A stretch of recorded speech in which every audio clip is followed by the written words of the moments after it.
Hello, my friend. The world of magic, filled with legends and ancient tales, is opening its gates once again. Tonight, in the Gryffindor dormitory by the crackling fireplace, I will share another story with my friends. Join us, for the magic is about to come alive. The night over Godric's Hollow lay deep and still, wrapped in a hush so complete that even the old church bells seemed afraid to stir it. A faint mist curled through the graveyard, gliding between tilted stones and whispering over the grass like a memory that refused to fade. Beyond the far wall of that quiet place, a narrow lane wound toward a small cottage. Its windows glowed dimly, golden and patient against the dark. Inside, the fire burned low, and Harry Potter sat before it. Older now, his black hair streaked with silver, his glasses catching the flicker of the flames. On the mantel above the hearth stood a moving photograph. A young man, messy-haired and green-eyed like his father, laughing beside Scorpius Malfoy on the Hogwarts Express, Albus Severus Potter. The sight brought both warmth and ache. It had been 3 days since Albus's last owl, 3 days of silence, 3 days since he'd gone chasing after some strange surge of magic near the ruins of the old Potter home, the place where Voldemort had fallen. Harry turned a small object over in his hand, a silver serpent badge, scorched and tarnished. It had been found near the ruins by a patrol of Aurors. No one recognized the symbol, but Harry had felt in the instant he touched it a chill like breath on the back of his neck. Old magic, deep and deliberate. He had felt that chill before, long ago when he was a boy. "Still awake, are you?" came a soft voice from the doorway. Ginny stood there, her red hair glinting in the firelight. She smiled faintly, though her eyes carried worry. "You'll not find peace staring into the fire all night, love." Harry managed a small smile. "I can't help thinking, if I'd only gone with him." "You'd have stopped him?" she asked, gently, crossing the room. "You know our son. Once his mind's made up, not even you can turn him." "He's still a boy," Harry muttered, pressing the badge into his palm. "Too brave for his own good." Ginny sat beside him, taking his hand. "You were the same once." For a long while they sat in silence, the crackle of the fire, their only company. Outside, the wind sighed through the trees, carrying with it the faint scent of rain. It might have been peaceful, if not for the unease that hung like a shadow in the room. Then came a soft tapping at the window. Harry was on his feet. In an instant, wand drawn, the tapping came again, urgent, uneven. Ginny pulled the curtain aside, and there, wings beating against the glass, was a familiar tawny owl, feathers damp from the mist. She opened the window and the owl swept inside, dropping a letter into Harry's hands before collapsing wearily onto the table. The parchment was crumpled, smeared with dirt. The seal had been broken. Harry unrolled it quickly, his heart thudding. "Dad, I found something under the old foundations. It's not like anything I've seen before. There's a chamber sealed by parcel tongue. I'm going in. Don't worry, Scorpius is with me. I'll write again soon."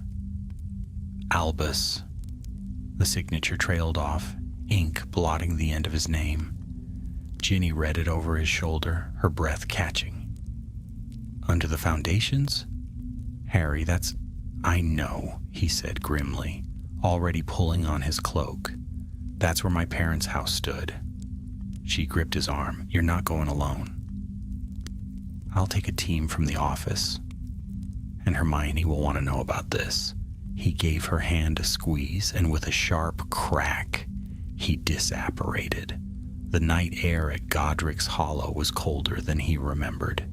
The ruins stood silent beneath the pale wash of moonlight, the same ruins where decades ago everything had ended and begun.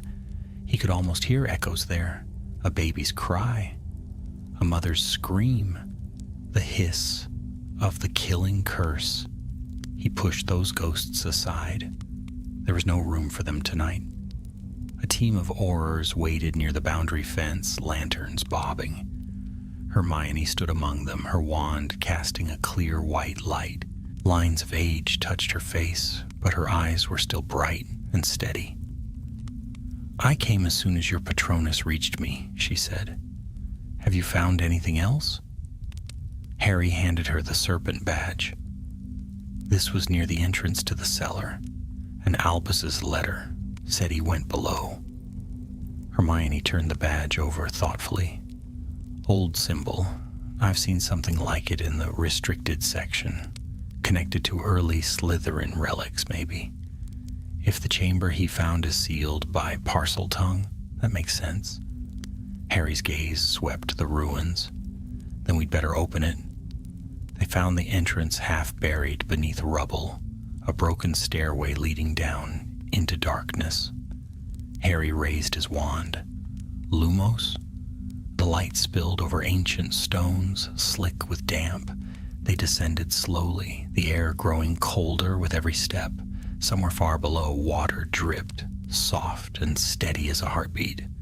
Then they saw it, a wide iron door set into the wall, engraved with a coiled serpent whose eyes glimmered faintly green. The mark on the badge matched perfectly. Hermione murmured, "Merlin's beard." Harry stepped forward. "Open," he hissed in Parseltongue. The serpent's eyes flared to life, and the door shuddered. With a groan like stone awakening from a long sleep, it swung inward. A rush of cold air met them, old, dry, and faintly metallic, like the breath of something ancient. They entered a vast circular chamber, the ceiling lost in shadow. The floor was etched with runes that pulsed faintly under their feet, and in the center of the room, half buried in dust and time, lay a small satchel, Albus's satchel. Harry knelt, brushing off the dirt. Inside were scraps of parchment, sketches of runes, and a fragment of what looked like a shattered amulet, black stone veined with silver. As he lifted it, a whisper seemed to curl through the air, so faint it might have been his imagination. At last, the blood returns.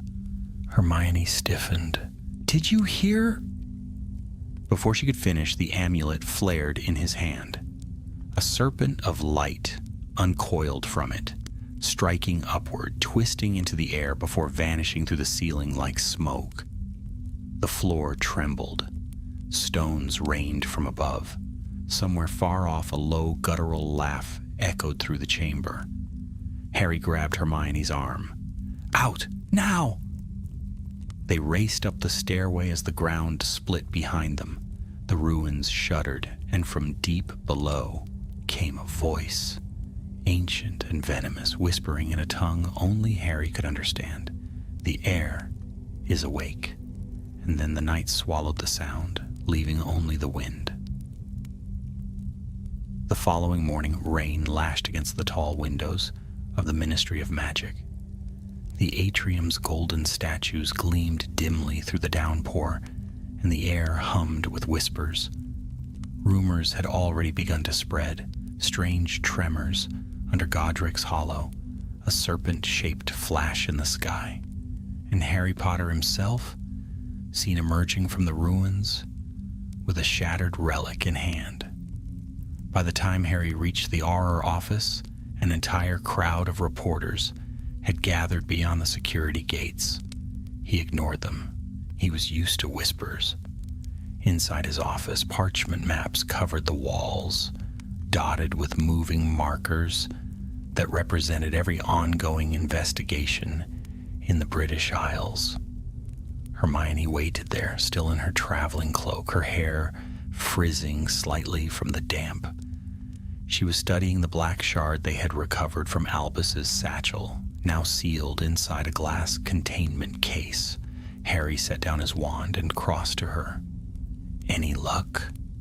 Hermione glanced up, brow furrowed. "It's old, older than Hogwarts itself, I think. The runes carved into it predate modern magical script. I traced them in the archives. Only one word keeps repeating. Umbra Serpens, the Shadow Serpent." Harry frowned. "A name? Or a title?" she said. "There are a few mentions in Slytherin's earliest writings, fragments preserved in Salazar's journals. They speak of a spirit bound in darkness, something created to guard his true legacy. It was never clear what that meant." Harry's gaze shifted to the shard. Albus said he opened a chamber, sealed by Parseltongue. If that spirit was imprisoned there, then he might have released it. Hermione finished quietly.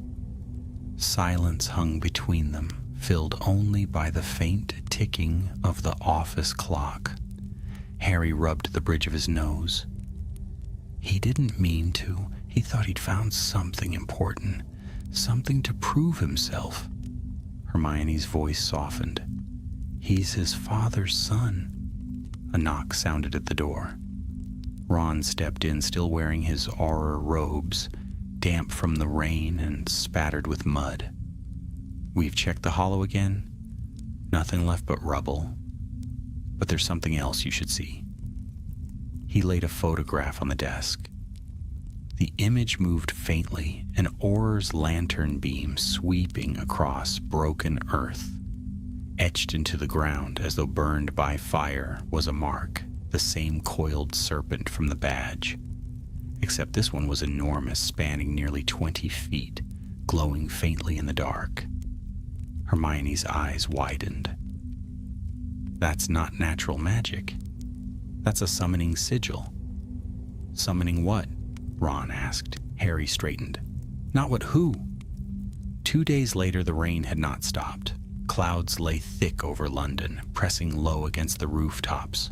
Harry spent most of those hours tracing Albus's last steps. Letters, contacts, everything the boy had studied after leaving Hogwarts. What he found only deepened the unease gnawing at him. Albus had been researching bloodlines, ancient magical heritage, and, most troubling of all, the life of Salazar Slytherin. Dozens of notes filled with sketches of serpents and cryptic phrases. Legacy of the fourth founder, the voice below, shadow without master. Ginny found him that evening sitting by the fire again, parchment spread across the table. "You're wearing yourself thin," she said softly, placing a hand on his shoulder. "He'll come back, Harry. You'll find him." He looked up at her, the lines around his eyes deepening. "It's more than that. He was searching for something he thought would make him worthy, make him more than my son." Ginny hesitated, then said, "Do you remember how James always teased him? How everyone compared them, even at school?" "I do." "Then you know what that feels like. Living in your shadow." The firelight flickered, and for a moment Harry saw his own reflection in the window. Older, wearier, and haunted by memories he could never quite escape. He said quietly, "Maybe that's what this is about." The next morning, Harry received an unexpected visitor. A young man stood waiting at the entrance of the Auror office, pale-faced and rain-soaked, his blonde hair plastered to his forehead. Scorpius Malfoy. "Mr. Potter," he said quickly, almost breathlessly, "you have to listen to me. I know where Albus went." Harry led him inside, shutting the door against the noise of the ministry. Scorpius looked shaken but determined. His hands trembled slightly as he reached into his cloak and withdrew a worn piece of parchment. "He sent this to me by owl before he vanished," Scorpius said. "I didn't tell anyone because I thought it might just be another one of his wild ideas." Harry took the parchment. It was a map, crude, hand-drawn, showing a winding passage beneath the forbidden forest and a mark shaped like a serpent's eye. Beneath it, Albus had written, "The Vault of Shadows. Meet me if anything happens." Hermione leaned over the desk.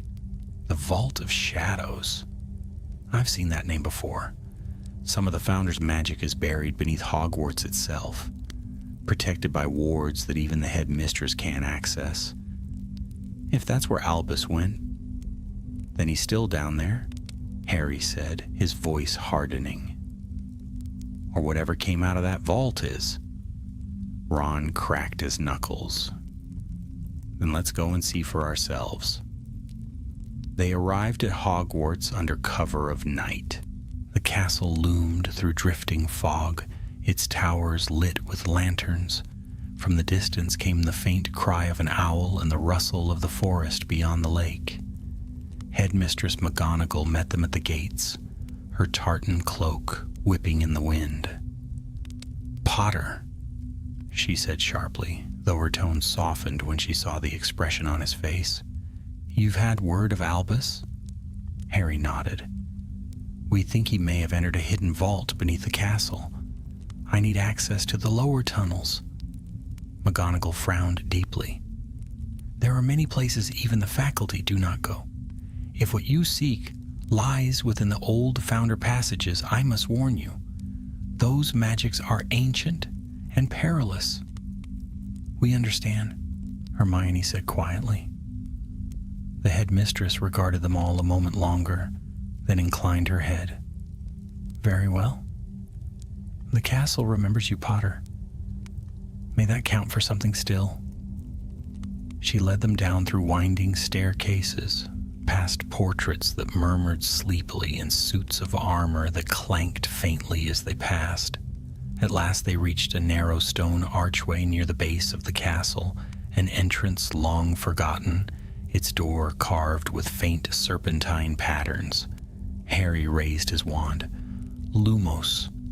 The light gleamed off damp stone. Beyond the arch stretched a passage descending steeply into the dark. A faint whisper seemed to drift from below, a voice too soft to catch, yet somehow familiar. Scorpius shivered. "That's his voice. Albus's. I swear I heard it." Hermione pressed her lips together. It might not be him anymore. They began their descent. The tunnel twisted and narrowed, the air growing colder, until at last it opened into a wide cavern, lit by faint green light. There, upon a raised platform, stood an arch of black stone. Runes shimmered along its curve, and at its center swirled a shadowy mist pulsing like a heartbeat. The sigil of the serpent gleamed upon the floor. Before it, Harry stepped forward, feeling the chill crawl over his skin. "Albus!" he called, his voice echoing across the chamber. "Albus, can you hear me?" For a long moment there was no answer. Then the mist shifted, coiling inward, and a figure began to emerge. A boy, his clothes torn, his face pale and drawn. Albus. "Dad." The word came weakly, almost uncertain. Harry started forward, but Hermione caught his arm. "Wait," she whispered. The boy's eyes lifted. They glowed faintly green. A voice, deeper and older than Albus's own, slid through the air like silk. "The father comes to claim what he lost." How touching. Harry froze. The voice was not his son's. It echoed from within him, layered and hollow, as if spoken by someone else entirely. "Who are you?" Harry demanded, raising his wand. The boy smiled faintly. "The blood remembers, Harry Potter. The vault remembers. I am what your son has set free." The shadows thickened, swirling around the boy's feet. The serpent's sigil burned brighter, and the air grew heavy with power. Ron swore under his breath. "I think we found our problem." Hermione's voice trembled. "That's not possession, it's a binding. The spirit's using him as a vessel." Harry's wand hand tightened. "Let him go." The voice laughed softly, and for a moment Albus's expression flickered, fear and pain breaking through before the green light flared again. "You cannot command the shadow," the voice hissed. "He sought the legacy. Now he is the legacy." The mist surged outward, forming shapes, snakes, coiling specters of darkness that slithered across the floor. Harry stepped forward, heart pounding. "Albus, fight it!" he shouted. "You're stronger than this. Remember who you are." The boy's eyes flickered once, twice, and for a heartbeat, Harry saw his true son looking back at him. "Dad, The rest was swallowed by a roar of darkness as the chamber walls trembled and the archway burst into blinding green flame. And somewhere in that storm of light and shadow, a single voice whispered, low and terrible, "The air has awakened." The blast struck with the force of an explosion. Harry was thrown backward, his wand flying from his grip. The world became a whirl of light and smoke, green flame rippling across the walls, stones cracking under the strain. When the roar finally faded, a heavy silence fell, broken only by the slow drip of water from the ceiling. Harry pushed himself upright, coughing, his vision swimming. "Albus?" No answer. The mist that had filled the chamber was gone, leaving behind only faint traces of shimmering air. Hermione was on her knees nearby, wand drawn, eyes darting around. Ron staggered to his feet, muttering under his breath. Scorpius scrambled over broken rocks, searching frantically. "Over here," he cried. Harry spun. In the far corner of the cavern, half buried under fallen debris, Albus lay motionless. Harry ran, heart hammering. He pulled away the stones, ignoring the pain in his hands, until he uncovered his son's pale face. "Albus," he whispered, lifting him gently. The boy stirred, a faint sound escaping his lips. Hermione knelt beside them, checking his pulse. "He's alive, just unconscious. Whatever that was, it didn't finish taking him." Harry's eyes flicked toward the black arch. The flame was gone now, but the runes along its frame still pulsed faintly, like a heartbeat refusing to die. "We need to get him out of here." They carried Albus up through the twisting tunnel, the flicker of their wands casting shifting shadows along the walls. The air grew warmer, the smell of stone and earth giving way to the familiar faint scent of Hogwarts. When they finally emerged into the castle's lower corridor, dawn was breaking, pale light spilling through narrow windows. McGonagall was waiting. The moment she saw Albus limp in Harry's arms, her expression softened. "Take him to the hospital wing at once." Madame Pomfrey, though older and slower now, still moved with brisk efficiency. Within moments, Albus was resting on a bed surrounded by softly glowing charms. "He's been touched by powerful magic," she murmured. "Dark magic, but not quite like anything I've seen. It's as if something's bound to his very essence." And sleeping. Harry stood by the bedside, watching his son's chest rise and fall. "Will he wake?" "In time," said Pomfrey gently. "But when he does, be careful what questions you ask." Hermione rested a hand on Harry's shoulder. "We'll figure this out, Harry. Whatever that vault was holding, it's ancient. There must be records somewhere." He nodded faintly, though his gaze never left Albus's face. His son looked younger lying there. Not the restless young man who had defied him, but the boy who once fell asleep in the back garden after pretending to duel invisible dragons. Harry reached out, brushing a lock of hair from his forehead, and whispered, "I've got you, Al." But deep down he felt the faint echo of that voice, the one that had spoken through his son. The blood remembers. By nightfall, the castle had grown uneasy. The students whispered in the corridors, speaking of strange lights seen through the windows, and serpents slithering across the grounds where no serpents should be. The portraits along the grand staircase muttered restlessly, and one of them, Phineas Nigellus Black, refused to stop smirking whenever Harry passed. "Trouble follows you, Potter," he drawled from his frame. "Even retirement cannot save you from it." Harry ignored him, though his jaw tightened. He was making his way toward the library, Hermione at his side and Ron trailing behind with a lantern. They slipped into the restricted section, where the air smelled of dust and candle wax.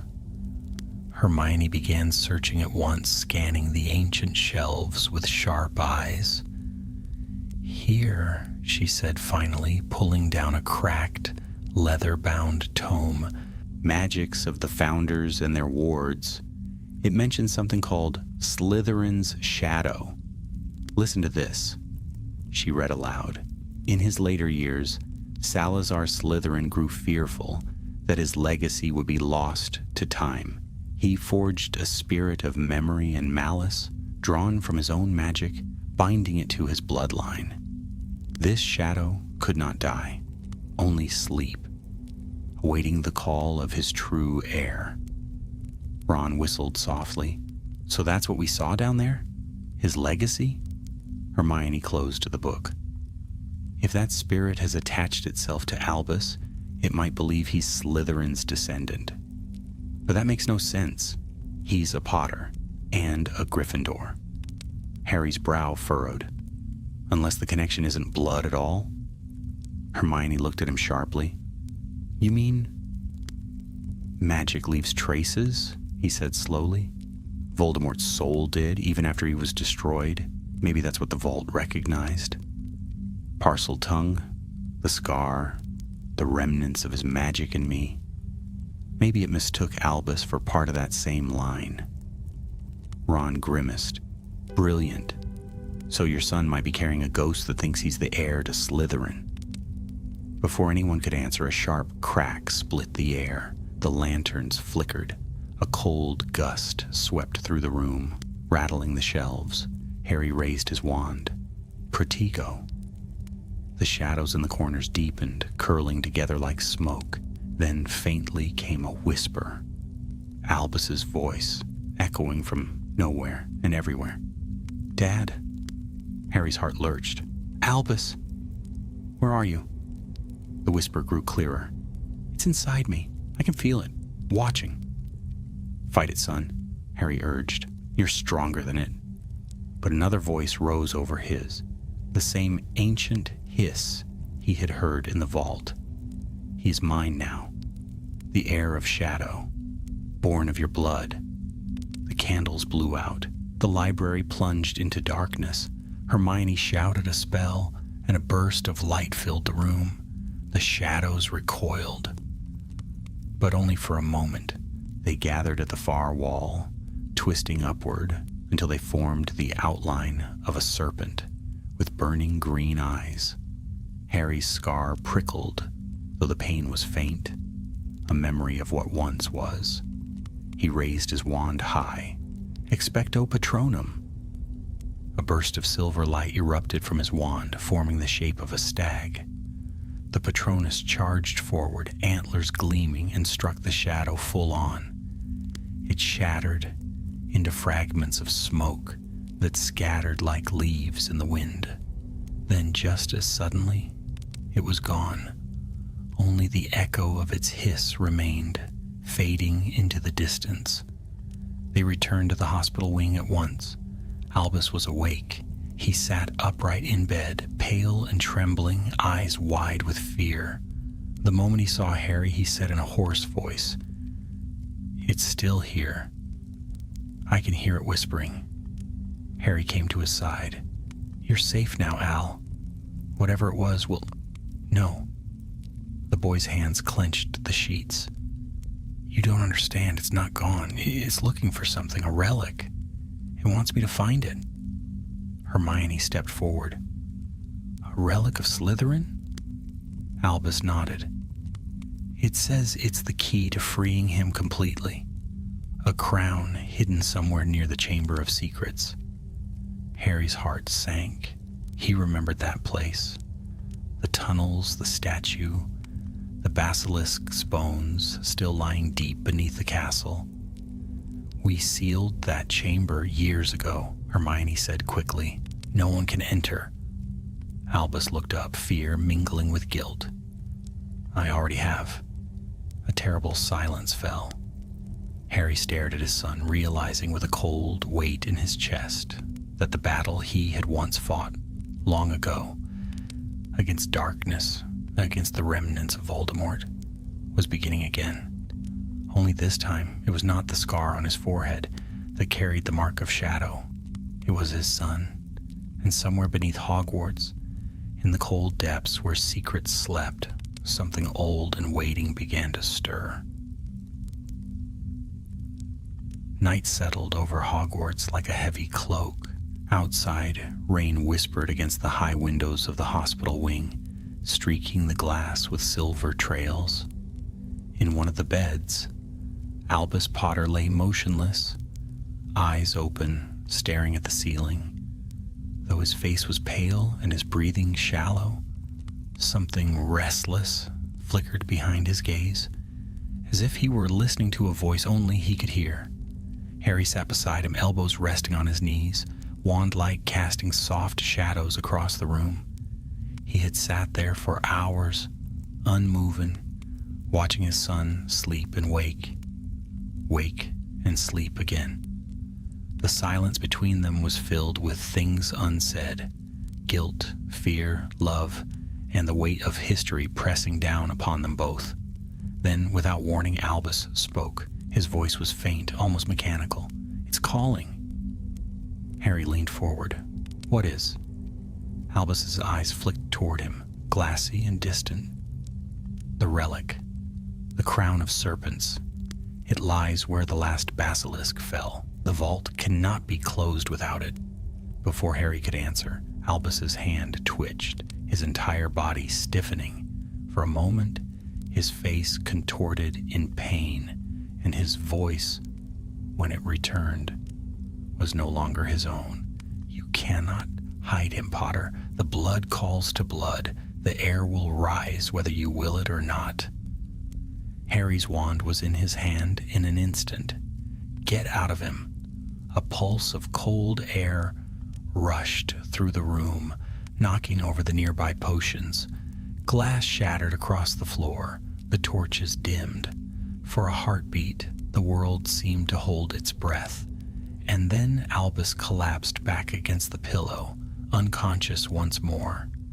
The door burst open. Hermione and McGonagall hurried in, followed by Ron and Scorpius, their faces pale. What happened? Hermione demanded. Harry's voice was tight. It spoke again. Through him, the shadow. It wants something in the Chamber of Secrets. A relic it calls the Crown of Serpents. McGonagall's expression hardened. That chamber should be sealed. I personally reinforced the wards after the last incident. Then something's broken them, Harry said grimly. And if the relic's there, that's where it will try to draw him next. Hermione frowned deeply. The crown might be a conduit, an anchor to its original form. If it merges with that relic, it could become corporeal. Ron looked between them. Meaning? Meaning it would stop being a spirit, Hermione said softly. It would live again. A heavy silence fell. Harry glanced at his son. Pale, fragile, yet still defiant even in sleep. He rose to his feet. Then we're not waiting for it to come to us, we're going after it first. McGonagall's lips pressed into a thin line, but she nodded. Very well. I'll see that the school remains unaware of what's happening. You'll have the night, no more. The stone corridors were empty as they descended. Harry, Hermione, Ron, and Scorpius moving through the castle's lower halls like ghosts. Their wands lit the way with narrow beams of light. The portraits were asleep, or pretending to be. The castle itself seemed to hold its breath, as though sensing what was to come. They reached the entrance to the Chamber of Secrets at the far end of the girls' lavatory.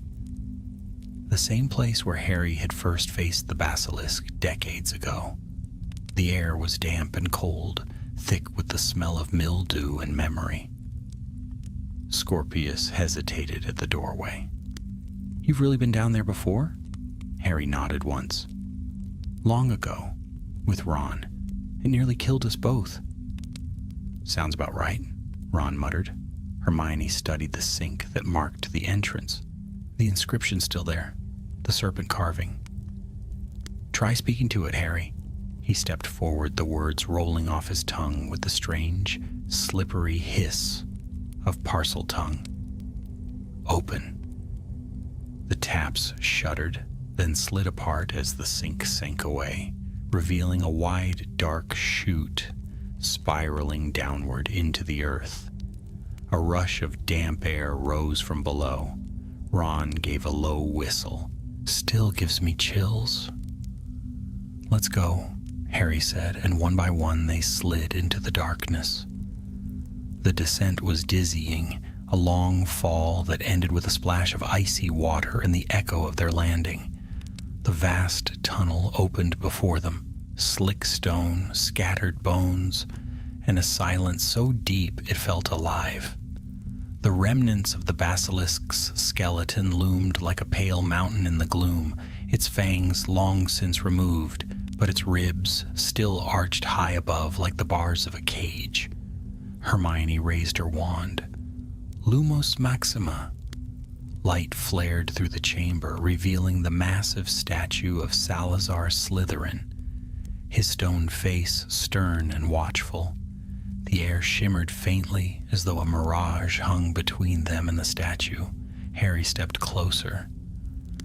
The last time I was here, Tom Riddle's memory came from a diary, another relic. He used the basilisk as his weapon. And now this thing wants to use you, Ron muttered. Hermione crouched near the statue's base. There's something here, an enchantment. Old but still active. She pressed her hand to the floor. It's waiting for the blood of the air. Before anyone could react, the air changed. A faint whisper slithered through the chamber. At last, you remember. The statue's eyes glowed green. Cracks split across the stone as dust rained from above. A sound like scales scraping over rock filled the air. Back, Harry shouted, but the statue's mouth opened, and from its depths poured a wave of black mist. It gathered on the floor, thickening into a shape that resembled a man, tall, cloaked in shadow, eyes burning with pale fire.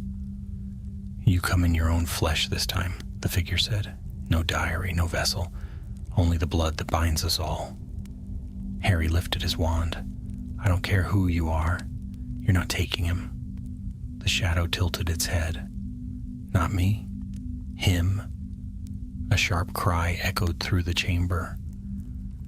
They spun around now and saw Albus standing in the entrance tunnel, pale and trembling, a faint green light pulsing beneath his skin. Albus! Harry's voice broke, but the boy didn't seem to hear. He was walking forward, slow and entranced, as though drawn by an invisible thread. The shadow turned toward him, arms outstretched. The crown awaits its heir. Expelliarmus, Harry roared, firing a jet of scarlet light. It struck the shadow, tearing through its chest, but it reformed instantly, laughing softly. Hermione and Ron joined in, spell after spell flashing across the chamber, yet the shadow absorbed them all, feeding on the light. The air trembled with power. "Stop him!" Harry shouted, running toward Albus. But the boy reached the statue first. A panel at its base had opened, revealing a small stone pedestal upon which rested a silver circlet shaped like entwined serpents. Its emerald eyes gleamed with a terrible allure. The crown of serpents. Albus reached out. "Don't!" Harry cried. Too late. His fingers brushed the silver, and light burst from the crown. Blinding, furious. The shadow screamed, its form merging with Albus's body in a swirl of green fire. The entire chamber shook, water spilling from the cracks above. When the light faded, Albus stood alone, the crown upon his brow, eyes glowing with unearthly brilliance. His voice, when he spoke, was layered, his own and another's intertwined. "I am the shadow heir." The words echoed across the chamber, cold and final. Harry raised his wand, his heart breaking even as resolve hardened within him. "Then I'll save you, Albus," he said quietly, "even if it means fighting you." The boy smiled faintly, and the chamber fell into darkness once more. The darkness in the Chamber of Secrets was absolute, the kind of darkness that seemed to breathe. It filled every corner, swallowing the glow of wand light and pressing against their skin like cold mist. The last echo of Albus's voice still hung in the air. "I am the shadow heir." Harry's heart thundered in his chest. The silver circlet gleamed faintly through the gloom, its twin serpents coiling around his son's head, their jeweled eyes pulsing with a slow, poisonous light. Albus's expression was unreadable, part wonder, part dread. Yet something else stirred beneath it, something that wasn't him at all.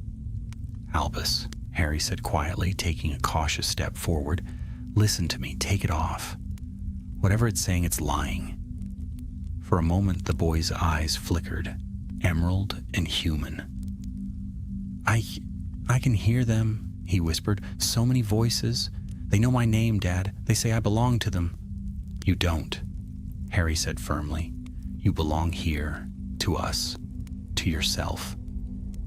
But then Albus's face hardened, his voice deepened, and the words that followed were not his own. "The blood of serpents does not forget.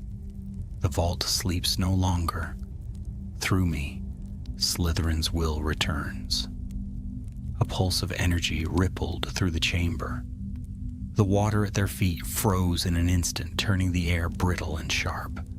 The great statue behind Albus shuddered, its carved eyes blazing green. Ron stumbled back. "Bloody hell, he's waking the place up!" "Hold your ground!" Harry shouted. "Hermione, now!" Hermione raised her wand high, tracing a circle of light in the air. "Finite Incantatum Maxima!" The spell flared, casting a brilliant white halo that struck Albus square in the chest. For an instant, his body jerked, the crown flashed, and he fell to his knees with a cry. "Dad!" he gasped, his own voice returning for a breath. "It hurts!" Harry rushed forward, kneeling beside him, his hands gripping his shoulders. "Take it off, Al! Fight it!" But the crown burned against Albus's skin, searing bright. He screamed, clutching his head, and the sound echoed like thunder.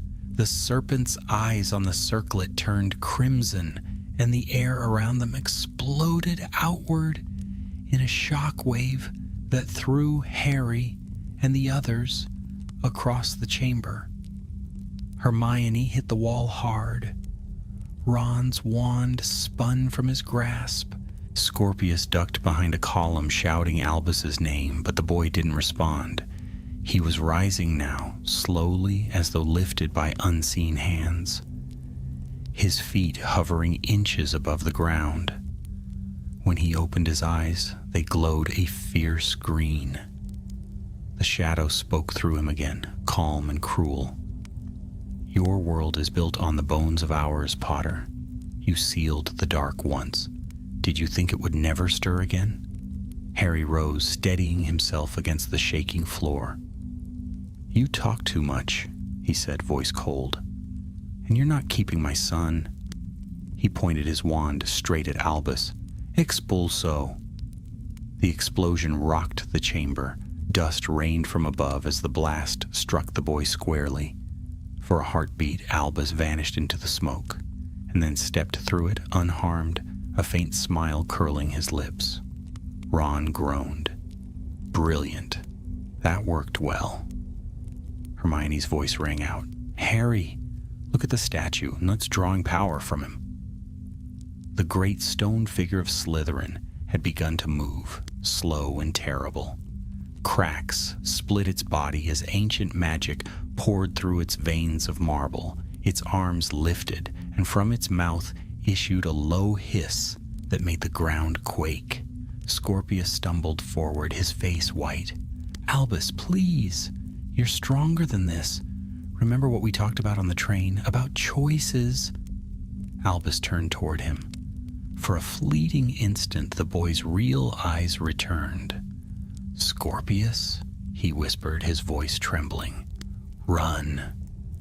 Then his hand snapped upward, and a burst of green light erupted from his wand. Scorpius dove aside, the spell slamming into the stone floor and splintering it like glass. Harry shouted over the noise, "Hermione, can you bind him?" "Not while the relic's feeding him power," she cried. "We need to separate the crown from him, or nothing will hold." Harry gritted his teeth. "Then I'll do it myself." He sprinted forward through the falling dust, wand raised. "Actio crown!" The silver circlet jerked on Albus's head, then tightened, resisting the pull. The serpents hissed, their emerald eyes flashing. The crown's magic surged back through the spell, slamming into Harry like a wall. He fell to one knee, pain searing up his arm. And then a voice whispered in his mind, low and intimate, "You think you can save him? You couldn't even save yourself." Harry gasped. The world around him flickered. For a heartbeat, he saw another face before him, pale, snake-like, and grinning. Voldemort. He forced the vision away with sheer will. "You're not real." "But I am what you left behind," the voice hissed. "A fragment buried deep. Your scar remembers me, and so does he." Harry staggered backward, clutching his forehead. The faintest ache bloomed there like an echo of a memory long thought dead. He looked up, indane, and saw Albus advancing, wand raised, green light gathering at its tip. Hermione screamed, "Harry, move!" A curse ripped through the air. Harry threw himself aside as the jet of magic struck the wall, carving deep, molten grooves into the stone. Ron, now back on his feet, hurled a spell of his own. Petrificus Totalis. The magic struck Albus squarely in the chest, and for a second it worked. The boy froze, eyes wide. Harry didn't hesitate. He lunged forward, grabbing for the crown. But the moment his fingers brushed the silver, searing pain shot through him. It was as if fire and ice had fused together inside his bones. He cried out but didn't let go. "Harry," Hermione shouted, "keep the light on him." He gasped. He focused all his strength, pulling, twisting, his magic colliding with the crowns. The serpents screamed, a sound like metal grinding on stone. For one awful second, he thought it would kill them both. And then, with a deafening crack, the circlet shattered. A surge of wind tore through the chamber, extinguishing every light. The shadow's scream filled the darkness, stretching into 1,000 echoes before fading away. When silence fell again, Albus collapsed into Harry's arms. The crown lay in pieces on the floor, its gems dull and lifeless. Hermione hurried over, kneeling beside them. "He's breathing," she said, relief flooding her face. Whatever that was, it's gone. Harry looked down at his son, brushing the dust from his hair. Albus's eyes fluttered open. "Dad, I'm here," Harry whispered. But even as he spoke, he noticed something that made his blood run cold. Faint green veins of light still pulsing beneath Albus's skin, fading slowly like embers, refusing to die. The relic was broken, yet the darkness it carried had not vanished. It had merely changed its host. And somewhere deep in the earth, far below Hogwarts, the remnants of that ancient magic stirred, as if waiting for the call of the air once more. The storm that night rolled across the highlands like a living thing. Its thunder reached even the towers of Hogwarts, rattling windows and sending long shadows darting across the walls of the infirmary. Inside, candles flickered uncertainly as the wind howled through the stone corridors, and the air felt heavy with the scent of rain and something else, the faint tang of magic not yet settled.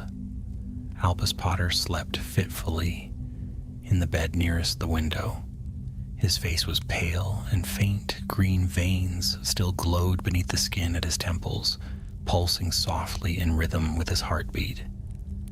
Madame Pomfrey moved about the ward with slow, steady hands, checking charms and murmuring diagnostic spells under her breath. Though she'd seen many strange things in her long years at Hogwarts, this was different. Harry stood at the foot of the bed, silent, watching his son, as though afraid he might vanish if he looked away. His robes were torn and dust streaked from the battle in the chamber. His wand arm was bandaged where the crown's magic had burned him. Hermione was beside him, leafing through a thick book from the castle's archives, her brow furrowed with grim concentration. "The crown of serpents was destroyed," she said at last, her voice low. But the binding it carried wasn't just an enchantment. It was a tether, a piece of Slytherin's own creation, made to seek a vessel when the first was broken. The shadow didn't die, Harry. It moved. Harry's gaze lingered on Albus, into him. Hermione nodded, the glow beneath his skin. That's residue from the transfer. He's holding it at bay for now, but it's not gone. It's waiting. Ron, who sat slouched in a chair nearby, gave a weary sigh. "Can't we pull it out somehow? A charm, a potion, something?" "Not without tearing his soul apart," Hermione said gently. "It's interwoven with his magic now." The room fell silent again, save for the patter of rain on the window panes.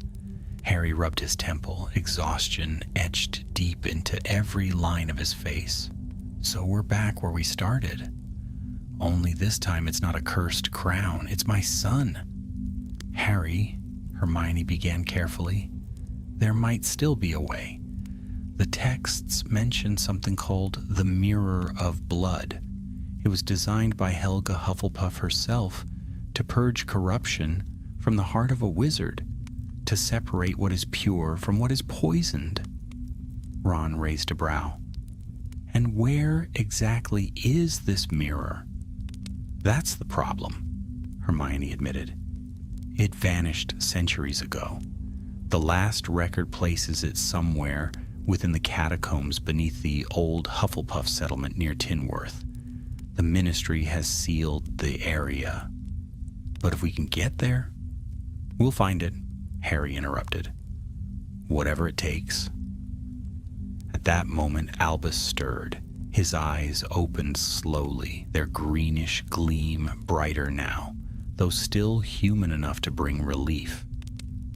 "You're all here," he murmured. "I thought I was still down there." Harry sat beside him, forcing a smile. "You're safe. We brought you back." Albus's gaze drifted to the rain-spattered window. Safe, he repeated softly as though testing the word. It doesn't feel that way. I can still hear it, like a whisper under my thoughts. It knows you're looking for a way to stop it. Hermione leaned forward. Can you tell us what it wants? Albus hesitated, his voice trembling. Freedom? It says it was betrayed, bound by Slytherin himself. It wants to walk the world again, to rebuild what he called the house below. It says it remembers everything. Even you, Dad. Harry's hand clenched on the blanket. It's lying, Albus. It's feeding on your fear. I know. The boy's eyes met his, filled with a strange mix of fear and determination. But I can feel it growing stronger. It's learning from me, from my memories, my thoughts. If we don't stop it soon, I won't be able to tell where it ends and I begin. Hermione rose, her face set. Then we move now. Tinworth lies by the coast. We can apparate to the edge of the village and work from there. I'll gather what records I can find before dawn. Ron stood, stretching. And I'll handle the ministry side. Merlin knows they'll love finding out we're heading into another cursed ruin. Harry gave a brief nod. I'll take Albus. He's coming with us. Hermione hesitated. Are you sure that's wise? He's part of this now, Harry said simply. If the shadow's inside him, we need him close, not here where it can hurt someone else. Ginny arrived as they were making preparations. She had come from the burrow at dawn, her cloak soaked with rain, her face pale. When she saw Albus awake, she ran to him, gathering him into her arms. Oh, Al, you scared us half to death. He managed a faint smile. Sorry, Mum. Ginny looked over her shoulder at Harry. You're taking him again, aren't you? Yes. She swallowed hard but didn't argue. Her eyes glistened as she brushed a lock of hair from Albus's forehead. Bring him home, Harry. I will. By evening, the storm had eased, though the air remained heavy and thick with mist. The cliffs of Tinworth rose jagged and black against the darkening sea.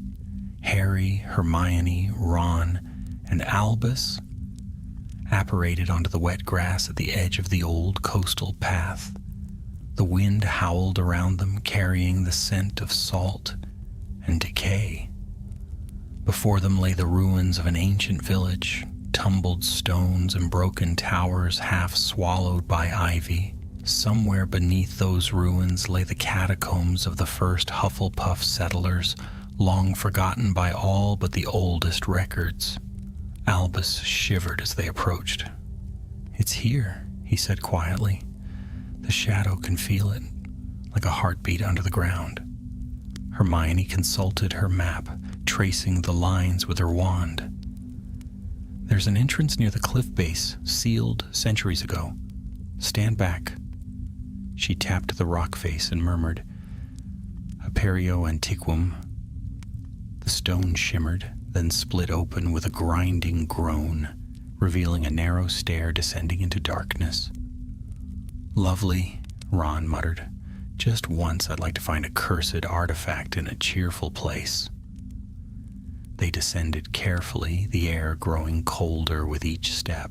The walls were slick with moss, and faint carvings marked the stone, Hufflepuff runes of protection and warning.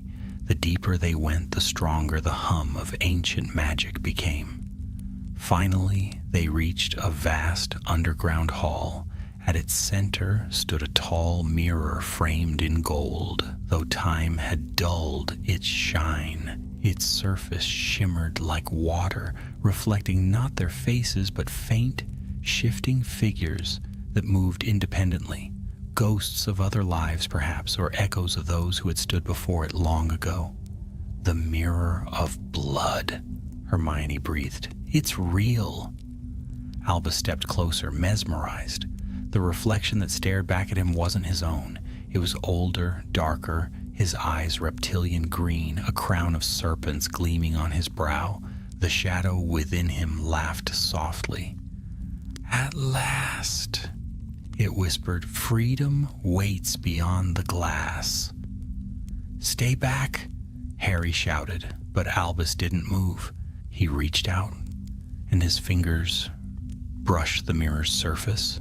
The glass rippled like water, and the reflection's hand reached out to meet his. There was a flash of blinding light, and then the world shattered. The explosion of light tore through the catacombs like a storm. Dust and shards of stone erupted from the walls as the mirror of blood flared with power not meant for mortal hands. Harry was thrown backward, striking the cold flagstones, while Hermione's scream was swallowed by the roar of magic. For a heartbeat, the world was nothing but white fire and the echo of Albus's cry. When the light faded, silence fell, deep and absolute. A single torch sputtered feebly in the corner, its flame bending in the sudden stillness. The mirror stood unbroken, though its surface now rippled faintly like water disturbed by unseen currents. "Albus!" Harry shouted, scrambling to his feet. "Where is he?" The space before the mirror was empty. Only the faint outline of a handprint glowed upon the glass, small, trembling, already fading. Hermione clutched her wand, scanning the chamber. "He's not here." "Harry, he's in the mirror." Ron staggered to his feet, brushing dust from his hair. "In it? You mean trapped? Or worse," Hermione whispered. "The mirror of blood doesn't show reflections. It shows truths. If the shadow forced him to touch it, it may have drawn him inside, to the place where magic and memory meet." Harry didn't hesitate. He strode toward the mirror, stopping inches from its surface. "Then I'm going after him." Hermione grabbed his arm. "Harry, wait. We don't know what's in there. The mirror was made to test the soul, to separate light from shadow. If you step through, then I'll face it," he said simply. "I won't leave him." Their eyes met for a heartbeat, filled with all the unspoken years between them, every battle, every loss. Hermione nodded once. "All right, but we're coming with you." Ron groaned. "Figures." Together they raised their wands. The 3 beams of light struck the mirror at once, and the surface shimmered violently, the air humming with power. Then, like a breath drawn inward, the glass opened and swallowed them whole. They fell through nothing. A rush of wind without direction, a weightless plunge into darkness. Then, as if stepping from one dream into another, they landed upon a floor of black glass. The world around them was both real and unreal, a vast landscape of shifting light and shadow. Above them hung no sky, only a swirling veil of silver mist that glowed faintly with movement. All around stretched mirrored plains, reflecting fragments of memory, Hogwarts at sunset, the Burrow's warm kitchen, the ruins of Godric's Hollow. They flickered and vanished like thoughts half remembered. Ron exhaled shakily. "I don't like this place." Hermione's gaze darted about, cautious and awed. "We're inside the mirror's mind, if a thing like this has a mind. Everything here is drawn from what it knows of us. Be careful what you think. It listens." Harry's eyes scanned the horizon. Far away he saw a figure walking across the mirrored plain, slim, dark-haired, cloak billowing behind him. Albus. "Come on," Harry said and started forward. Their reflections walked beside them, mimicking every step, though sometimes the reflections moved a moment too soon, as if anticipating their thoughts.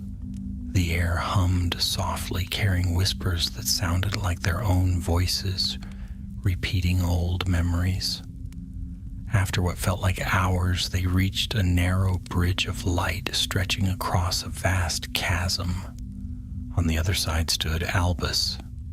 He turned as they approached, but his eyes glowed with the same unnatural green as before. "You shouldn't have come." "Albus, listen to me," Harry said, taking a step onto the bridge. "You're not alone. You can fight this." The boy's voice trembled, half his own, half something ancient and cruel. "You don't understand. It's not a curse. It's destiny. The shadow says it was meant for me, that I'm the one to finish what Slytherin began." Hermione raised her wand, her tone gentle but firm. "That's not destiny, Albus. That's manipulation. It's using your doubt, your need to prove yourself." For a moment, pain crossed his face. "It showed me things, memories I never had. A world where you're proud of me, Dad, where I'm not just your shadow." Harry's voice broke. "You've never been my shadow. You're my son." The green in Albus's eyes flickered, dimming, but then the air shifted, and a second voice spoke, echoing from all directions. Beautiful words, empty but beautiful. From the mists rose a towering figure cloaked in shadow. Its shape was human, yet its edges dissolved into smoke, and where its face should have been gleamed a crown of serpents. "The shadow heir," Hermione gasped.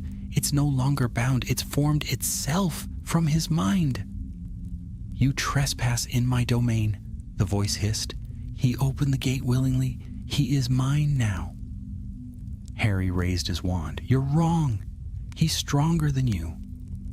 The figure laughed softly, a sound like steel scraping stone. "Then let us see." The bridge shattered.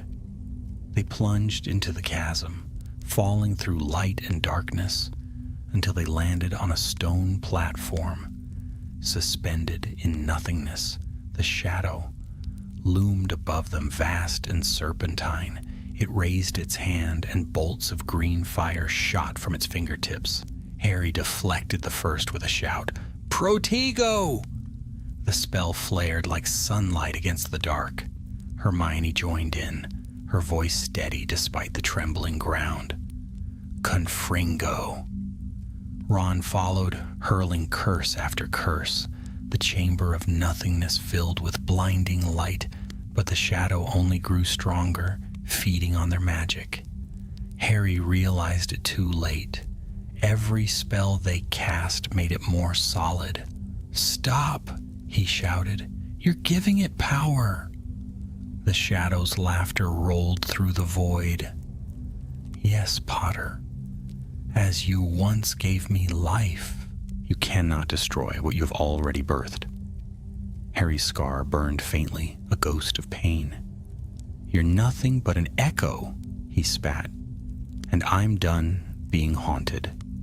He turned to Albus, who stood at the far edge of the platform, trembling. "You can end this. Remember who you are." The boy's eyes darted between his father and the shadow. "I don't know if I can."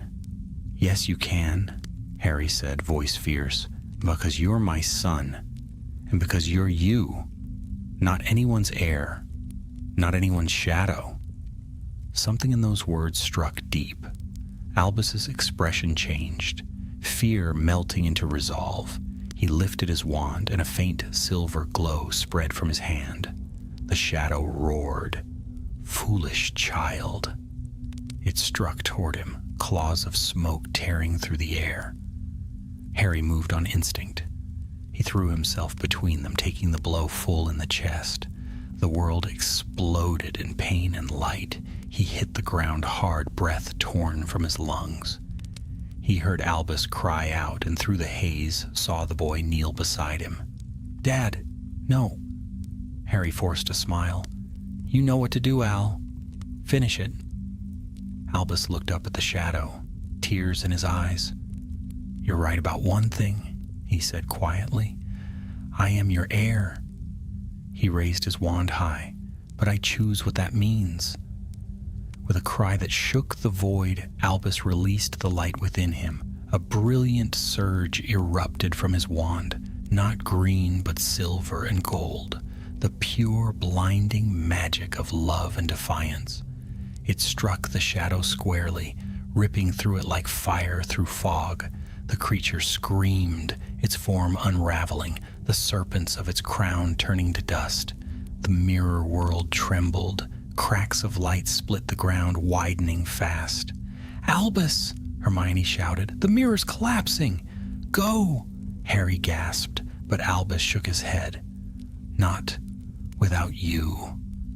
He reached for his father's hand. The glass floor gave way beneath them, and together they fell into the light. When Harry opened his eyes, he was lying on the cold stone floor of the catacombs once more. The mirror stood before him, cracked but whole, its surface dull and still. Hermione and Ron knelt nearby, dazed but alive. And Albus lay beside him, breathing shallowly, his hand still gripping Harry's. The green glow beneath his skin was gone. Harry exhaled shakily, relief breaking through exhaustion. "It's over." Hermione's eyes glistened. "For now," she said softly. Beyond them, the mirror's reflection flickered one last time, not of the shadow, but of a father and son standing side by side. Then it darkened forever. Morning came slowly to Tinworth, the sea still restless beneath a veil of mist. The storm had passed, leaving the cliffs slick and shining in the pale dawn light. The entrance to the catacombs lay open behind them, but its darkness no longer breathed. The magic there was quiet now, as though the earth itself had sealed its wounds. Harry sat on a rock overlooking the water, his cloak torn, his wand arm bandaged, his mind hollow. He felt the ache of exhaustion down to his bones.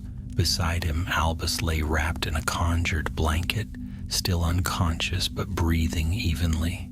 His face was peaceful, pale against the golden glow of morning. Hermione approached with a flask of tea, her hair damp and curling wildly from the salt wind. "You haven't slept," she said softly. Harry shook his head. "Not yet." Ron trudged up the hill behind her, muttering, "That mirror's gone for good. Collapsed right in on itself once we got out. I checked the site. There's nothing left but dust and old bones." Hermione sighed, rubbing her temple. "Then it's done." Harry didn't answer. His eyes remained fixed on the horizon, where the sea met the rising sun. "I've heard that before." A gull screamed above them, wheeling through the light. For a long while, none of them spoke. The waves below struck the cliffs in steady rhythm, an echo of time moving on. Finally, Albus stirred. His eyes fluttered open, dazed but clear. "Dad?" Harry was at his side in an instant. "I'm here." The boy's voice was a whisper. "Is it gone?" "Yes," Harry said. "The shadow's gone." Albus stared at him for a long moment. "I saw you, in there. Not just you. Everything. Your memories. The things you never said." Harry's throat tightened. "That mirror showed us what it wanted, Al. Don't let it twist that." But Albus shook his head slowly. "It wasn't a lie. I saw how scared you were when I was little. You thought if you watched me too closely, I'd turn out wrong somehow. Like him," Harry finished, unable to deny it. Albus looked down. "And I thought if I could prove I wasn't, then maybe I'd be enough." Harry sat beside him, the wind tugging at his cloak. "You were never not enough, Al. You were just young, and I was just a fool who didn't know how to stop being afraid." There was a long silence. Then Albus smiled faintly. "We're both terrible at this, aren't we?" Harry laughed under his breath. "It runs in the family." Hermione cleared her throat softly. If you two are finished having your heartfelt moment, we should think about getting out of here before the ministry finds us. Ron gave her a sideways look. Oh, let them. Maybe they'll finally give me a medal for once. Harry chuckled and rose, offering a hand to his son. Come on then, let's go home. They apparated to the burrow by noon. The familiar crooked house stood bright against the autumn fields, its garden wild with gnomes and fluttering laundry. Smoke curled from the chimney, and the scent of something warm drifted on the air. Ginny met them at the gate, her wand half raised.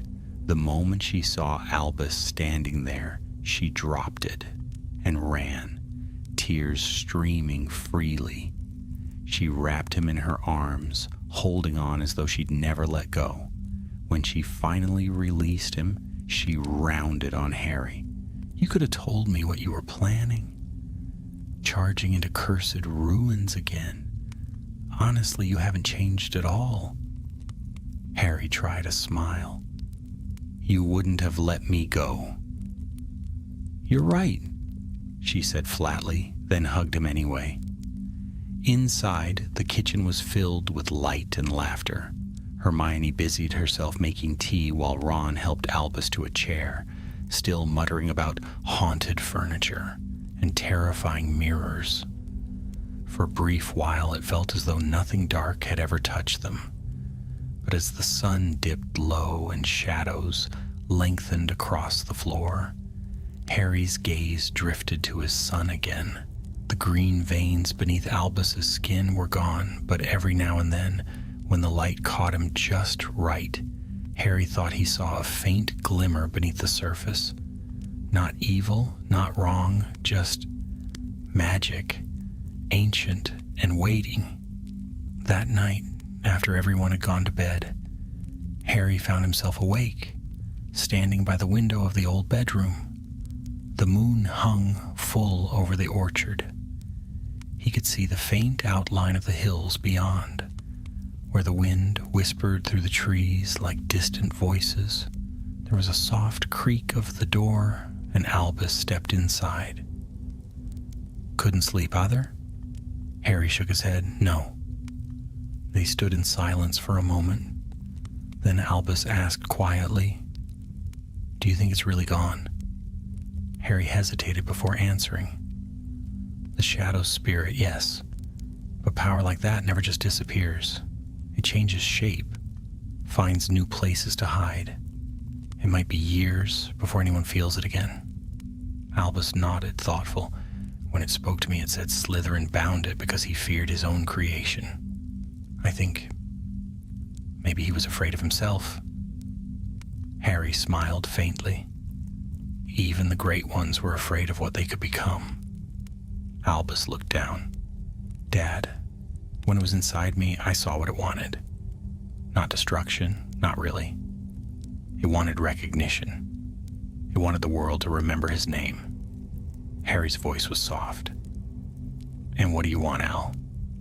The boy considered that for a long moment. To be remembered differently. Harry placed a hand on his shoulder.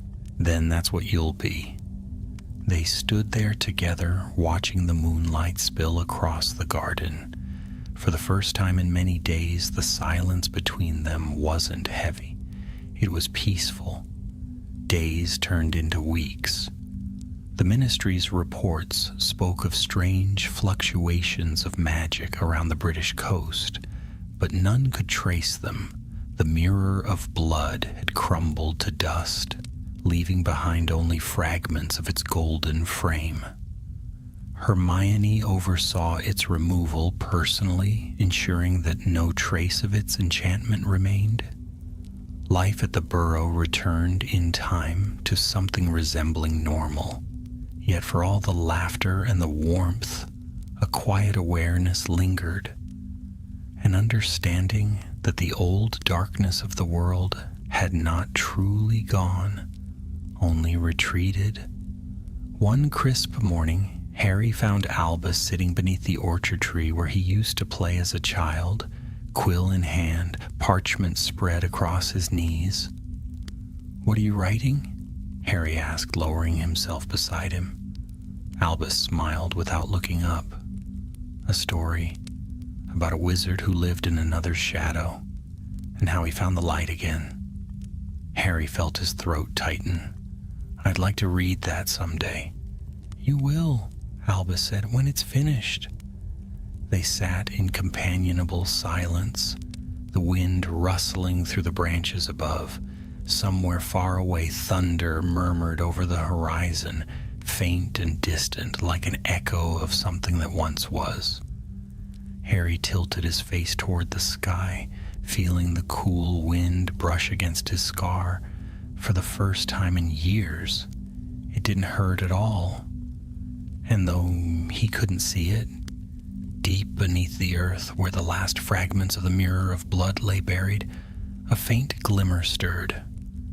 Not of malice, but of remembrance. A whisper in the dark that spoke not of vengeance, but of legacy.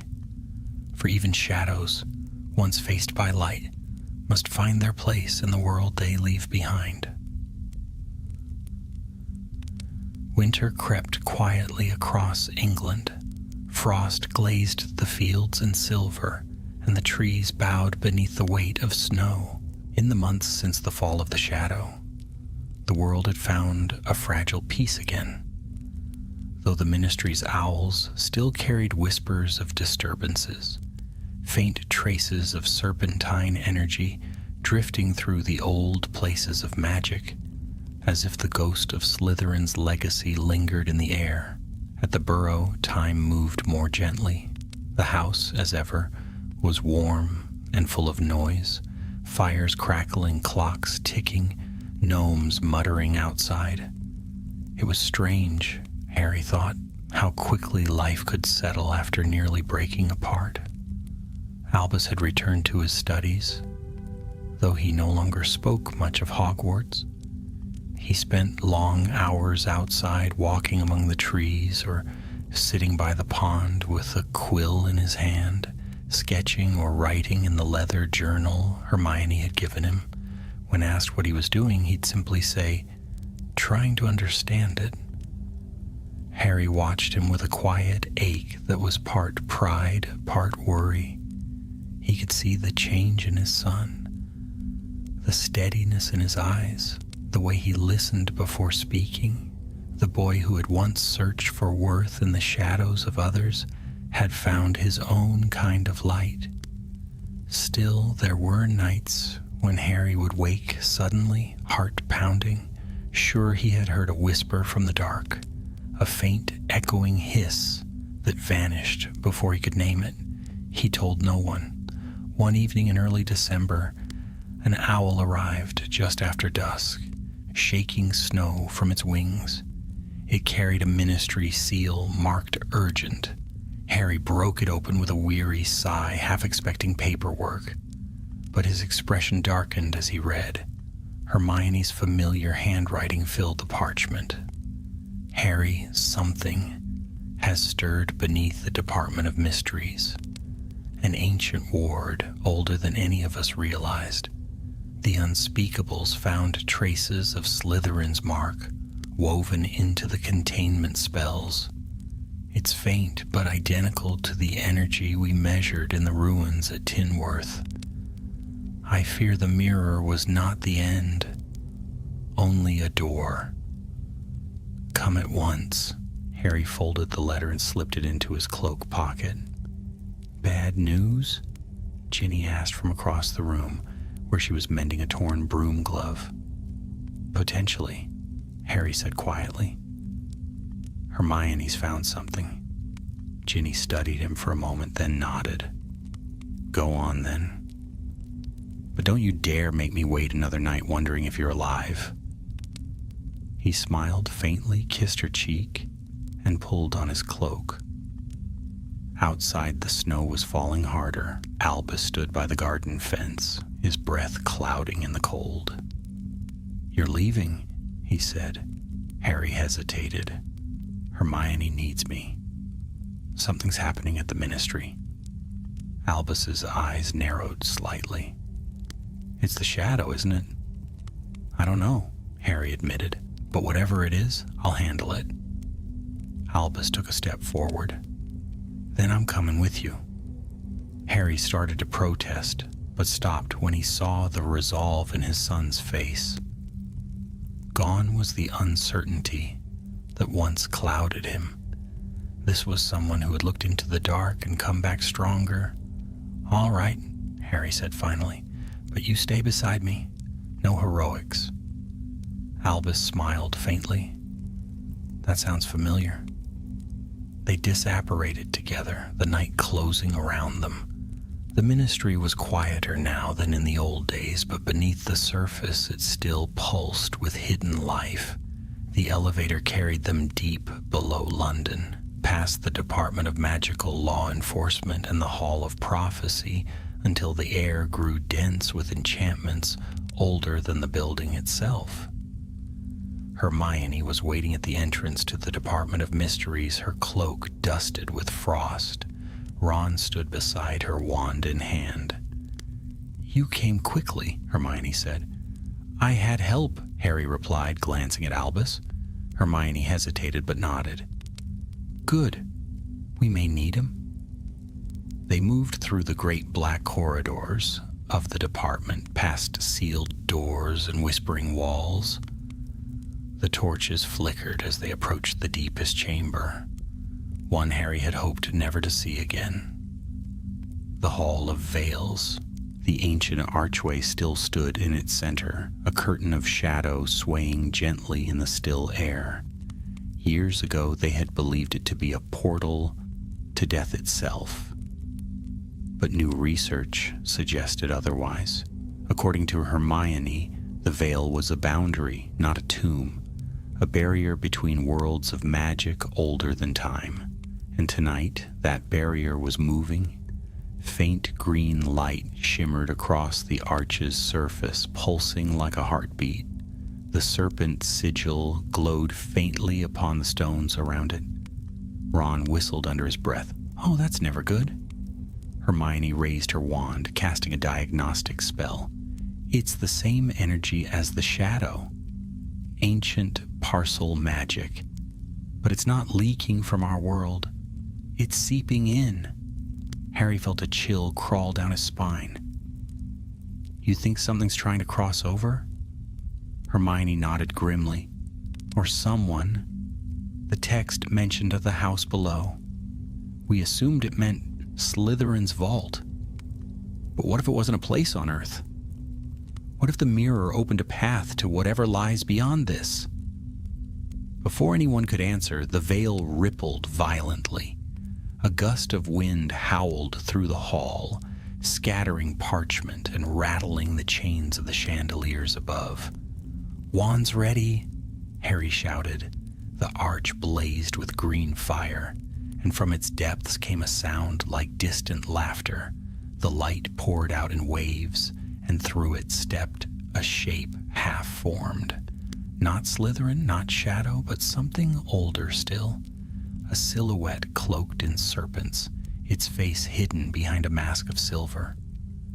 The air broke my chains, the voice whispered, echoing in every mind at once. Now the Father will finish what the Son began. Harry raised his wand. Who are you? The figure tilted its head. The beginning and the end of your line. I am the memory Slytherin feared. I am the blood beneath the stone. Albus stepped forward, pale but steady. I know you. You were in the mirror. The other presence. The one that wasn't bound. The figure turned toward him. The vessel returns. Perfect. Together we shall open the way. Harry moved instinctively between them. Over my dead body. The figure smiled beneath its mask. If you insist. It raised its arm and the air exploded in green fire. Spells flashed through the hall. Ron's shield charm collided with a wave of serpent-shaped flame. Hermione countered with a freezing spell. shards of ice slicing through the air. The veil howled, its curtain whipping wildly, as if torn by the storm of magic. Harry's curses struck the figure, but they passed through like smoke. Only Albus's wand seemed to draw a reaction, each of his spells flaring silver and gold, the same color that had destroyed the shadow. "Keep going, Al," Harry shouted. "You're hurting it." The figure shrieked, its form flickering. "Foolish child, you wield what you do not understand." Albus raised his wand higher. "Maybe not, but I understand one thing. You're afraid." The silver and gold light flared brighter, flooding the chamber. The serpent sigils shattered, the stones trembling underfoot. For a heartbeat, the figure's mask cracked, revealing eyes like twin stars, ancient, furious, and endless. Then it dissolved into nothing. The veil went still. The green glow faded. Silence fell. Hermione lowered her wand slowly. "Is it gone?" Harry stared at the arch. The air around it shimmered faintly, then stilled. "For now?" Albus exhaled shakily, the light fading from his wand. He looked up at his father. "I don't think it's finished, Dad. That thing, it wasn't just a memory, it was waiting for something." Harry put a hand on his shoulder. "Then we'll be ready when it comes." He turned toward the veil once more, the shadows long and deep behind it. For the first time in years, he felt the pull of old magic. Not the kind that destroyed, but the kind that remembered. Beyond the arch, something whispered softly, not in threat, but in promise. And Harry Potter knew the story was not yet done. For weeks after the battle in the Hall of Veils, an uneasy calm settled over the wizarding world. The Ministry sealed the lower chambers, claiming it was for magical reinforcement. Few outside the Auror office knew the truth, that something had reached through the veil and spoken, something ancient enough to remember the founders themselves. Harry worked in silence most days, buried in scrolls and maps of old enchantments. Hermione had ordered the Department of Mysteries closed to all but a handful of trusted witches and wizards. Even Ron, who hated paperwork more than anything, came daily, muttering about bloody serpents and old ghosts with bad timing. But it was Albus who haunted the Ministry most of all. He came often, sometimes under pretense of helping his father, sometimes because he couldn't stay away. He would linger by the sealed doors, eyes half closed, as though listening to something beyond them. "I can still feel it," he said one evening, as the two of them walked the dark corridor beneath the Ministry. Whatever that thing was, it didn't vanish. It just went quiet. Harry glanced at him, worry creasing his brow. "That's what frightens me." Albus stopped beside the door that led to the Hall of Veils. Faint runes glowed along its frame. Hermione's doing, layers upon layers of protective wards. Yet beneath all the spells and sigils, Harry could still sense it too, a hum in the air like a heartbeat muffled by stone. "Dad," Albus said quietly, "what if it's not an enemy?" Harry frowned. "Not an enemy? What if it's part of something older, something we were never meant to destroy? Maybe Slytherin wasn't protecting the world from his creation. Maybe he was protecting it from us." Harry shook his head. "You sound like Tom Riddle did when he was your age. The same curiosity, the same hunger for meaning. Where there's only danger." Albus's voice dropped to a whisper. "Maybe he wasn't all wrong." Harry turned sharply. "Albus!" But before he could finish, a tremor ran through the floor. The torches flickered, and the runes on the door flared bright green. "Back!" Harry barked, shoving his son away just as the door shuddered and burst open. A wave of freezing air poured into the corridor, carrying with it the smell of ancient stone and the faint hiss of voices. The veil was awake again. From the darkness beyond, the curtains stirred. Shadows rippled across it like serpents beneath water. Then slowly, a figure emerged. Not the robed phantom of before, but a woman, tall and pale, her hair black as midnight, her eyes shining with emerald light. "You woke me," she said, her voice like silk sliding over steel. Harry raised his wand. "Who are you?"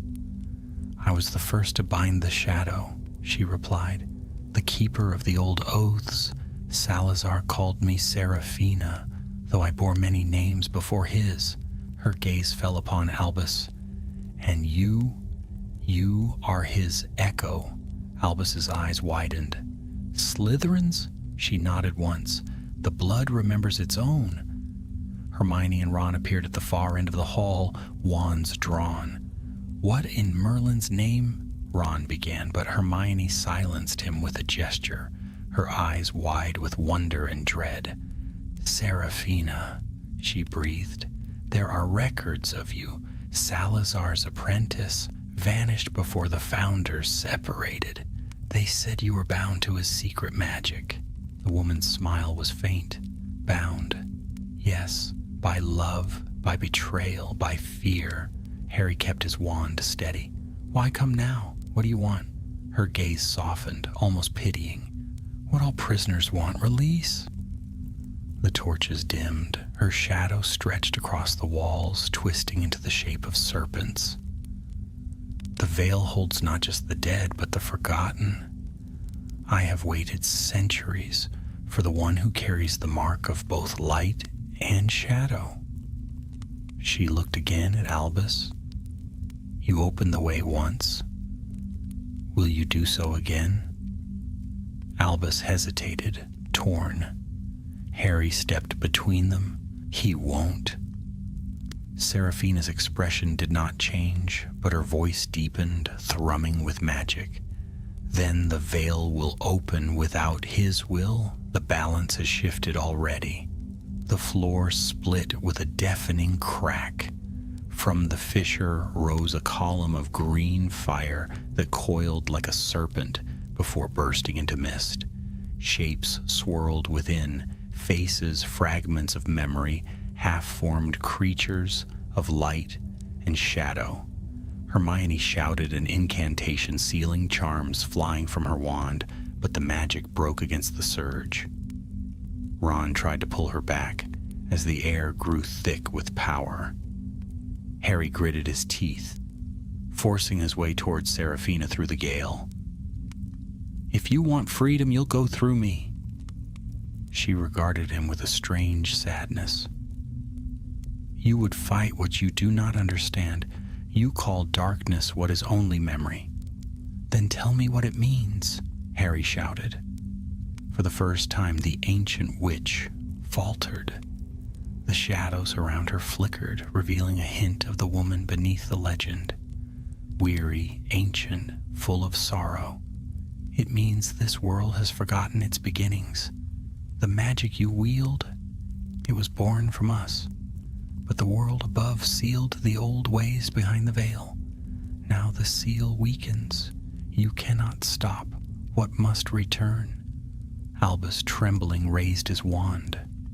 "If what's coming is like the shadow, then maybe it shouldn't return." Seraphina looked at him long and hard.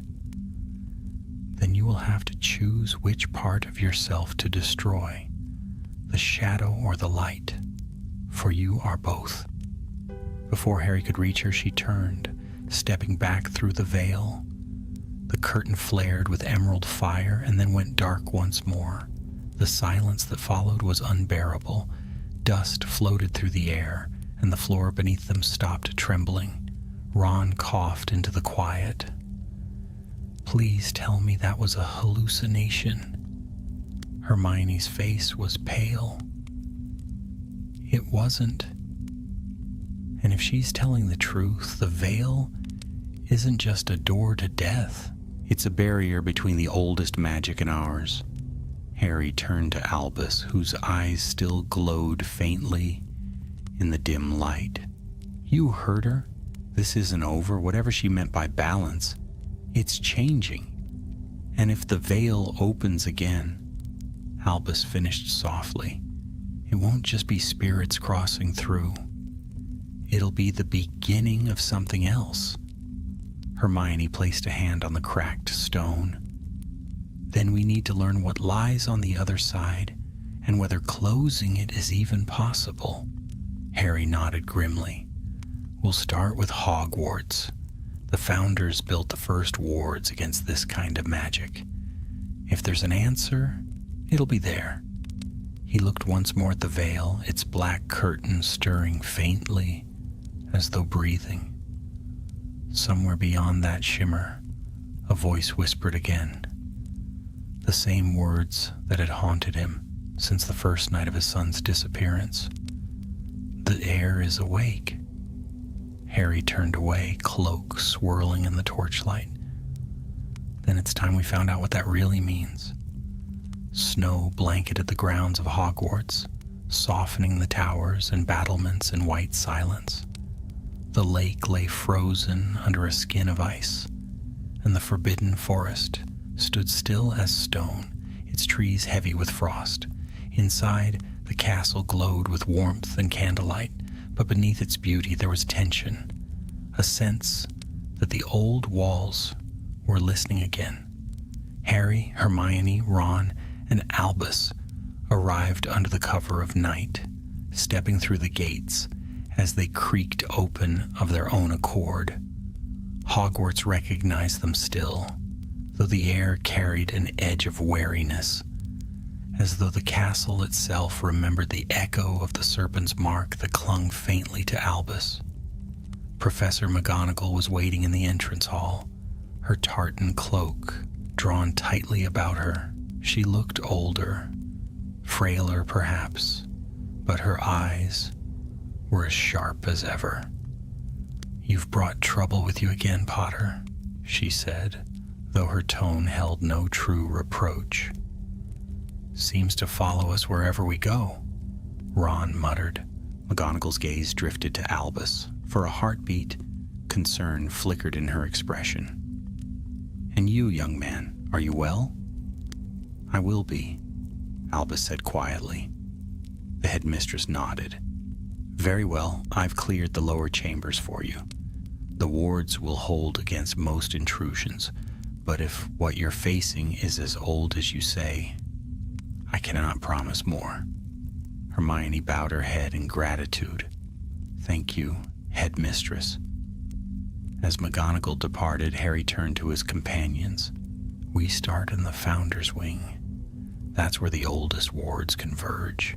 If there's a key to seal in the veil, it'll be in the magic that began it." The corridors were silent as they descended, torches springing to life at their passing. The further they went, the colder the air grew, until their breath misted before them.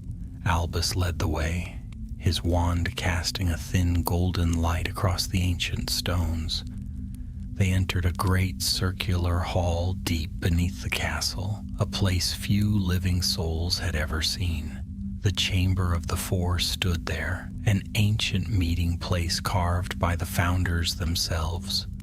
Statues of Gryffindor, Hufflepuff, Ravenclaw, and Slytherin stood around the edges, each facing inward toward a raised dais at the center. Hermione's voice was hushed.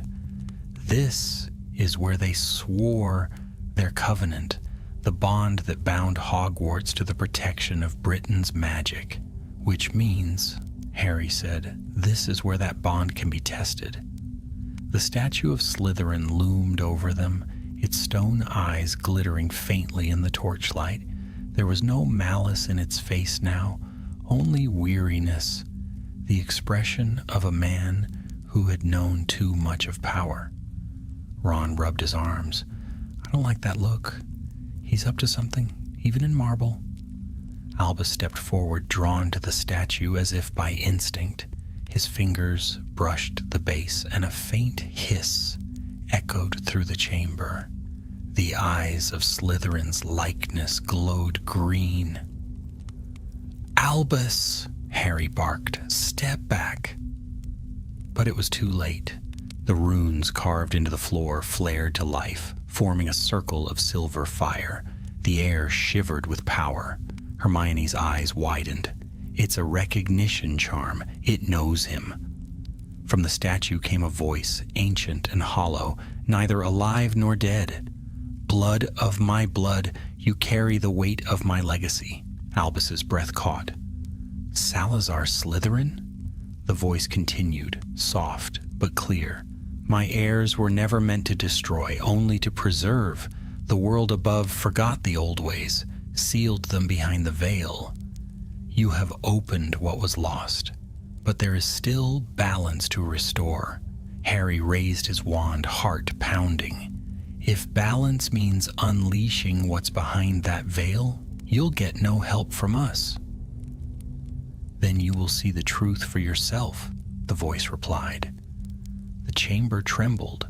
The silver circle widened, swallowing them whole in blinding light.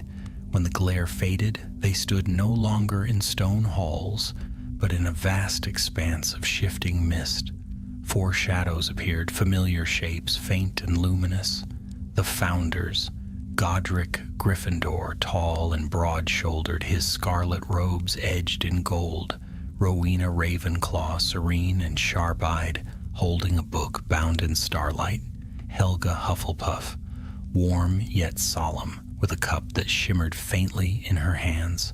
And Salazar Slytherin, his form the clearest, his green robes whispering like serpents as he stepped forward. "You trespass on sacred ground," Gryffindor said, his voice like the echo of thunder. Harry swallowed. "We didn't mean to, but your legacy has returned, and it's trying to break free." Rowena studied them, her gaze lingering on Albus. "Ah, the Shadow's vessel." Helga's tone was gentle but sorrowful. "The old magic has touched him deeply. You should not have woken it, child." "I didn't want to," Albus said, "but it called to me." Salazar's eyes gleamed. "Because it recognized you. You bear not my blood, but my burden." Harry stepped between them. "Then take it from him." The old wizard's expression softened. "I cannot. What was once bound to my will lives now in his heart. But he can shape it if he chooses. The darkness is not evil. It is memory, the echo of the first magic, when creation and shadow were one." Hermione's breath caught. "So the veil," Rowena nodded, "the veil divides what once was whole. To seal it forever would be to deny half the world's power. But if it breaks too soon, that power will consume you all." "Then how do we stop it?" Harry demanded. Slytherin looked at Albus. "He must decide. The line between dark and light is his to draw." The vision flickered. The chamber trembled. Ron swore under his breath as the mist began to unravel. "I think they're sending us back." Salazar's voice rose above the roar of magic. "Remember, heir of 2 worlds, the shadow serves the light that guides it. Balance, not fear, will save you." Then the vision shattered, and they were standing once more in the chamber of the 4. Albus fell to his knees, gasping. Harry knelt beside him, gripping his shoulder. "What did you see?" Albus lifted his head slowly. "They showed me what's coming. The veil's not a doorway anymore, it's a wound. And if it opens completely, both worlds will bleed through." Hermione's face went pale. "How long do we have?" Albus looked toward the statue of Slytherin, now dim and silent. "Until the next full moon, that's when the boundary will fail." Ron muttered, "Of course it is. Always the full moon." Harry rose, his expression set. "Then we prepare. Whatever this balance means, we'll find it and we'll end this once and for all." He turned toward the stairway leading upward. The torches along the walls flared to life one by one, lighting the path ahead. Behind him, the ancient chamber lay still, its secrets stirring quietly once more. Outside, the snow fell harder. The castle groaned under the weight of winter, but somewhere deep beneath its heart, an unseen force pulsed faintly, a rhythm like breathing, steady and patient, waiting for the night when the worlds would meet again.